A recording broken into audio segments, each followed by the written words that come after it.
মানুষের মনে কতটুকু দেশপ্রেম থাকলে ডাকসু ওটি চিরা আশেপাশের যতগুলো মুড়ি প্লাস চিরার ফ্যাক্টরি আছে টাকা দিয়ে সব চিরা ও মুড়ি কিনে ফ্যাক্টরি খালি করে দেয়। এবং রাত্রি 2টার পরে আমাদের ডাকসু থেকে আর কোনো গাড়ি বন্য কবলিত এলাকায় ঢুকতে পারে নাই, কারণ ওইখান থেকে তবে টিএসসি থেকে সারা রাত্রে গাড়ি গেছে। টিএসসি থেকে সারা রাত্রে বন্য কবলিত এলাকায় গাড়ি গেছে বিভিন্ন স্পটে। আর ডাকসুতে আপনার ত্রাণ শর্ট পড়ে যায়, যার ফলে 2টার পরে বন্ধ হয়ে যায় এবং সকালবেলা আবার চালু।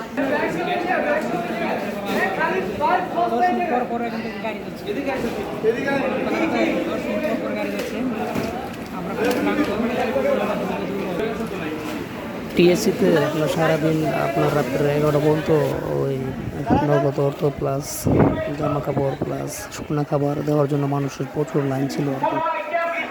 দূর থেকে শুধু পানি দেখা যায়, কিন্তু কাছে গেলে বোঝা যায় মানুষের কত আর্তনাদ। বন্যা কবলিত এলাকায় মানুষদের অবস্থা ভাই খুবই করুণ। আপনাদের প্রতি অনুরোধ করব, যে যা পারেন তাই দান করেন। আপনার দেওয়া 20 টাকায় কিন্তু 1 বোতল পানি পাওয়া যাবে, আর সেই পানি দিয়ে একজনের তৃষ্ণা মেটাবে। আপনার আশেপাশে অনেক সংগঠন আছে, আপনি এই সংগঠনে দান করতে পারেন, কিংবা আশ্রম ফাউন্ডেশন দান করতে পারেন, কিংবা ঢাকা টিএসসিতে দিয়ে আসতে পারেন।